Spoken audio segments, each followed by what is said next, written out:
जैसे ही world war 2 का अंत चलने लगा, अमेरिकी सैनिक, साथ ही साथ फ्रांस के सैनिक, रूस के सैनिक, पूरे देश के सैनिक जो होते जर्मनी के भीतर घुसने लगे। जर्मनी के अंदर पूरे देश के लोग आने लगे। तो होना क्या था, जो जर्मनी की कुछ गुप्त सूचनाएं थी, जो जर्मन पद्धतियां थी, जो जर्मन रीति रिवाज थे, वो धीरे धीरे इन लोगों के द्वारा दुनिया भर के सामने आने लगे। जर्मन्स के सभी जो है घिनौने काम, उनके जो किया जाने वाले यहूदियों के खिलाफ जो अत्याचार थे, वे धीरे धीरे जो है लोगों के सामने आने लगे।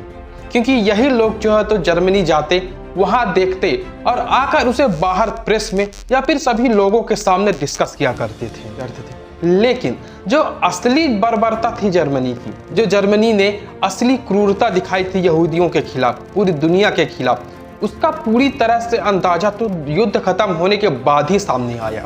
तो मैं हूं विवेक पांडे और स्वागत करता हूं आप सभी का एक बार फिर से आपके अपने YouTube चैनल जिसका नाम है UPSC हिंदी मीडियम।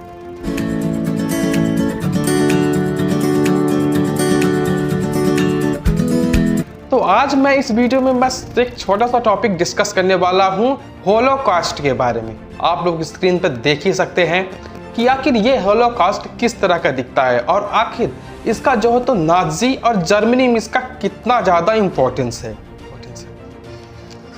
अब जो है तो जर्मनी जैसे धीरे धीरे युद्ध हार रहा था, जर्मनी को लग रहा था कि अब वह युद्ध नहीं जीत पाएगा। उससे भी ज़्यादा परेशान थे तो वो थे यहूदी समुदाय के लोग। जी हाँ दोस्तों, यहूदी समुदाय के लोग जी वालों से भी कुछ ज़्यादा ही परेशान थे। उनको लगता था कि जैसे ही युद्ध खत्म होगा तो पूरी दुनिया जो है तो उन्हें भूल जाएगी।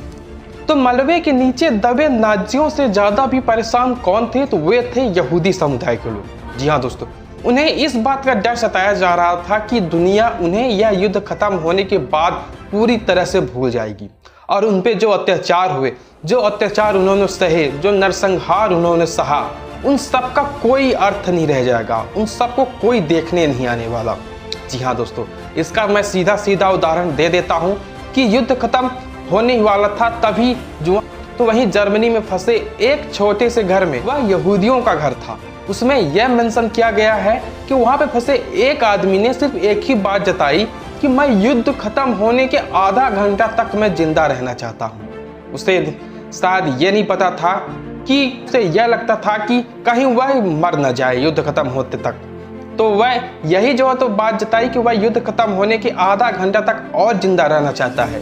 उसका सीधा सीधा अर्थ हम ये निकालें तो उसका यह मतलब था कि जो नरसंहार, जो कत्लेआम, जो खून, जो यातनाएं उस व्यक्ति ने जर्मनी में रहते हुए सही है, वह उन सभी यातनाओं को, उन सभी कष्ट पीड़ाओं को, उन सभी चीज़ों को, नाजी द्वारा किए गए सभी दुर्व्यवहारों को जनता के सामने, पूरी दुनिया के सामने जो है तो लाना चाहता है। जर्मन्स द्वारा जताए गए ये सारे कत्लेआम ही जो तो होलोकॉस्ट है। जी हाँ दोस्तों, इस चिन्ह का मतलब ही है कत्लेआम। वह व्यक्ति के पास जो तो बहुत सारे नोट्स थे, जो दस्तावेज थे, बहुत सारे सबूत थे, जो मतलब कि जो वह दुनिया के सामने या युद्ध खत्म होने के बाद लाता, लोगों को दिखाता।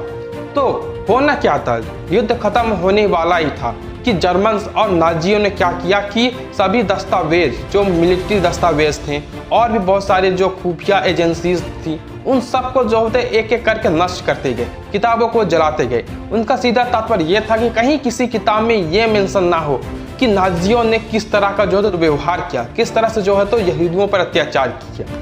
लेकिन ये नाजी लोग कितना जलाते, कितने डॉक्यूमेंट्स को मिटाते, इसमें से बहुत से डॉक्यूमेंट्स आज भी जो है तो मौजूद हैं, जो चीख चीख कर कहते हैं कि हाँ नाजी तुम खूनी थे, तुमने नरसंहार किया है, तुम नरभक्षी थे, राक्षस और तुम में कोई अंतर नहीं है। तो एक छोटा सा वीडियो यहीं तक था। मैं हूँ विवेक पांडे और मिलता हूँ आप सभी से अगले वीडियो में। तब तक के लिए बाय। जय हिंद, जय भारत।